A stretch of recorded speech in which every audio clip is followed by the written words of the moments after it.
de volta com o Jogo do Poder, recebendo o candidato do PDT à Prefeitura de Niterói, Felipe Peixoto, contando com a participação de Paulo Márcio Vaz, colunista do Fluminense. Candidato, vamos falar de um assunto sério, talvez seja um dos mais importantes, o segundo ou mais importante problema da população de Niterói, saúde. Há uma crítica generalizada em relação à incapacidade do sistema de saúde público de Niterói de atender a contento a população. A despeito disso, a Prefeitura reduziu o orçamento da saúde. Secretário, candidato, o que o senhor vai fazer em relação à saúde da cidade? Que tipo de projeto o senhor tem especificamente para melhorar a saúde de Niterói, que é tão criticada e nesse momento está numa posição tão delicada, já que ela não atende de forma nenhuma a população?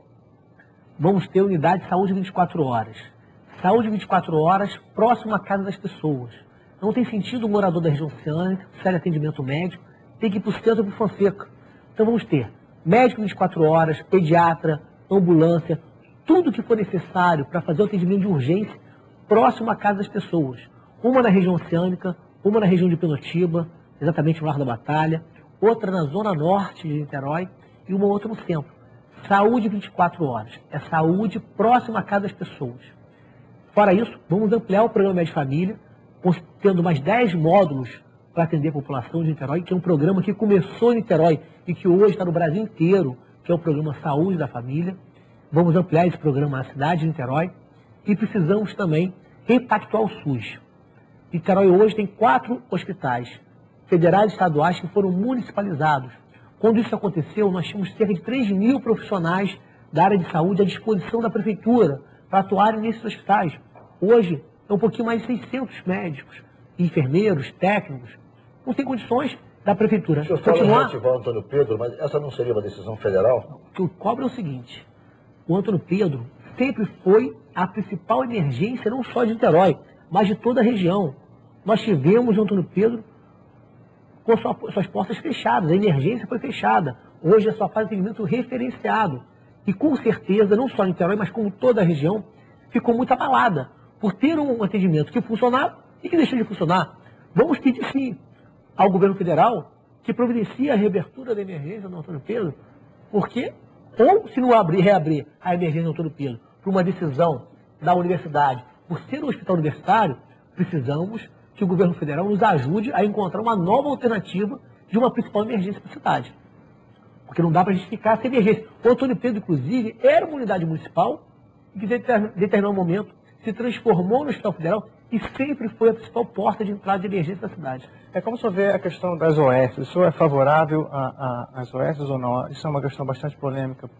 É polêmica. A questão que a gente precisa entender é que o paciente, quando precisa de atendimento, ele precisa ser atendido.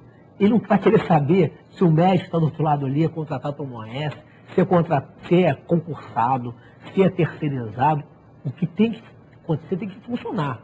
Não dá mais para a população de Niterói ter um atendimento de saúde e ser tratada muitas vezes igual para a ping-pong. Vai na UPA, vai para não sei aonde, vai para o hospital, vai no posto de saúde. Dizendo que se for necessário, o senhor contrata através de OS. Tem que funcionar, temos que ter o melhor modelo. Como, por exemplo, o Médico Família de Niterói, o modelo é que o profissional de saúde é contratado pela Associação de Moradores. E é um modelo que, inclusive, permite que a associação questione o trabalho do médico e, se necessário, possa demitir o médico que não está indo trabalhar. Então, um sistema que foi implementado, que deu certo, que precisa ser melhorado, atualizado sempre, mas o importante é que ele funcione. O que a população quer é isso, atendimento médico de qualidade. Vamos contratar mais médicos, fazer novos concursos, mas vamos implementar o que for necessário para o sistema passar a funcionar. Candidato, a educação pública em Niterói piorou de acordo com o IDEB. Nas séries iniciais, o índice ficou em 4,6, não atingindo a meta de 4,7. Esse índice foi o mesmo de 2009. E, nos anos finais, caiu de 3,8 para 3,7. Ou seja, o resultado não foi nada bom para o ensino público da cidade. Que tipo de projeto o senhor tem para reverter esse quadro? São 2 projetos importantes. Um é o programa Mais Creche. Vamos construir em Niterói 20 novas creches, ampliando para mais 4.000 vagas. Todas elas em tempo integral. Eu comecei na política com 9 anos, inaugurando na garagem da minha casa um comitê mirim para Darcy Ribeiro. O Darcy Ribeiro sempre influenciou a minha vida, sempre esteve ao meu lado. Hoje, minha referência na área educacional é o senador Cristóvão Buarque, que me apoia. E, é claro, minha mãe, que é profissional de educação do Estado e do município aposentada, foi diretora de escola e, com certeza, me influencia muito. E, além da proposta do Mais Creche, vamos também ter Escola 10, que é a tão sonhada Escola de Tempo Integral, de Darcy Ribeiro, que vai permitir que a criança possa ter a alternativa de, quando não estiver dentro da sala de aula, para que ele possa fazer atividades esportivas, culturais, de complementação dos seus estudos, voltando à questão da língua, do reforço escolar.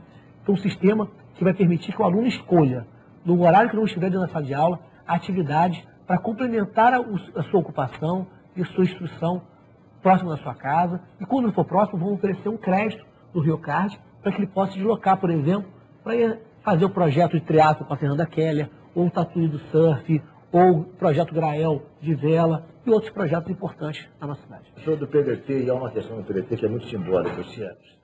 O senhor tem algum projeto para os CIEPs de Niterói? Porque CIEP, enfim, criação de Brizola, Darcy Ribeiro, do qual o senhor tanto se orgulha de ter, desde a sua infância, de ser um seguidor. E que tipo de projeto o senhor tem, então, para os CIEPs que foram municipalizados em Niterói? Nós não temos em Niterói nenhum CIEP municipalizado. Todos os CIEPs hoje pertencem ao governo do Estado. Nós temos um projeto específico que é transformar o CIEP, que hoje está lá no Buraco do Boi, na Vila do Contorno, é um CIEP que nunca funcionou. Qual é o nosso projeto para ali? Transformar aquele CIEP numa escola de formação técnica para atividades voltadas para o mar. Nós temos os estaleiros aí na nossa frente. Niterói é o berço da indústria naval brasileira. Tem uma grande quantidade de estaleiros lá. E nós temos o pré-sal. Precisamos formar mão de obra para que esses jovens possam trabalhar embarcados. Curso de salvatagem, curso de POP e PEP, que são cursos oferecidos pela Marinha, que credenciados com a FATEC, com a Prefeitura, podem ser aplicados, permitindo que o jovem tenha condições de ter habilitação para trabalhar embarcado. Uma demanda gigantesca e que nós não estamos fazendo formação de mão de obra. Então o CIEP do Barreto ali, do Buraco do Boi, vai se transformar na nossa gestão em Escola do Mar, com formação para a nossa juventude. Em relação, também tem a ver com a educação, em se capacitar a cidade e a própria população para lidar também com essa demanda turística que nós vamos ter certamente com a Copa do Mundo, Olimpíada. Como é que Niterói pode, de alguma forma, se aproveitar disso? Paulo Márcio, a gente precisa primeiro ter uma legislação para hotéis e meios de hospedagem na cidade. Niterói está de frente para o Rio de Janeiro, com Copa, com Olimpíadas, Copa das Confederações, Jornada da Juventude, e não tem uma política voltada para o turismo. Vamos ter uma legislação específica de incentivo à construção de hotéis na cidade, como o Eduardo Paes fez no Rio de Janeiro, que foi o pacote olímpico na área de legislação para hotéis. Vamos ter um pacote olímpico também para Niterói, trazendo mais atividades, mais unidades hoteleiras e meios de hospedagem para Niterói, e mais do que isso. Vamos implementar um projeto que é muito simples, mas é muito interessante, que é um cruzeirinho. Como você viaja para outros lugares do mundo, Europa, e que permitem dentro dos rios, dos lagos, o deslocamento, vamos ter na Baía de Guanabara um sistema em que vai permitir o turista sair da Poçaria de Santa Cruz no cruzeirinho, ou ir para Jurujuba para comer um peixinho no restaurante lá, ou ir até Charitas para pegar o catamarã, Charitas para ir para o Rio, ou até mesmo almoçar no restaurante na estação do catamarã, ou ir a São Francisco também aproveitar a gastronomia, ou chegar em Caraí, chegar no centro, chegar até Portugal Pequeno, num sistema de cabotagem, de navegação, com um barco simples, com flutuante para embarque e desembarque do turista, melhorando cada vez mais a chegada dos turistas na nossa cidade. Mas, o senhor falou ainda há pouco em eventos importantes, o Rio vai receber realmente mega eventos. A Jornada da Juventude, Jogos da Copa do Mundo e as Olimpíadas de 2016. Que tipo de projeto o senhor tem de parceria que pode ser estabelecida, já que Niterói está tão próximo do Rio e tem todas as condições de beleza natural para acolher? Que tipo de, digamos, vantagem Niterói pode ter disso? Ou seja, pode ter algum tipo de parceria para alguma coisa da Olimpíada se dar lá? Então, como Niterói pode tirar vantagem desse momento tão importante de uma cidade que está aqui ao lado? A questão da vela, por exemplo, Niterói tem as melhores raias do mundo situadas na Baía de Guanabara. Como é que Niterói vai perder a oportunidade de ter as competições de vela sendo realizadas, as equipes que vão vir. A questão do rugby, por exemplo, tem uma tradição antiga, e o rugby passa a ser um esporte olímpico a partir de 2016. Então, ele pode receber delegações, precisa se preparar para isso, e vamos ter toda uma política de incentivo para receber, não só o turista, mas também receber as delegações na nossa cidade. Candidato, nós estamos a 1 minuto do encerramento do programa. Atrás daquelas câmeras, certamente, existe ali um eleitor indeciso que está acompanhando o nosso programa até agora e não sabe exatamente quem vai votar. Que tipo de mensagem você tem para ele? Quero convidar vocês que estão nos assistindo, que possam conhecer um pouco mais das nossas propostas, das nossas ideias. Que possam visitar o nosso site na internet, para poder conhecer um pouquinho mais do que eu já realizei na minha vida. E mais do que isso, o eleitor de Niterói tem 2 caminhos. Ou coloca Niterói definitivamente no século XXI, com o prefeito o cabeça do século XXI, ou a gente corre o risco de voltar aos tempos do Godofredo Pinto, da administração do PT na cidade, que Niterói não tem boas recordações. Então faço um convite a vocês.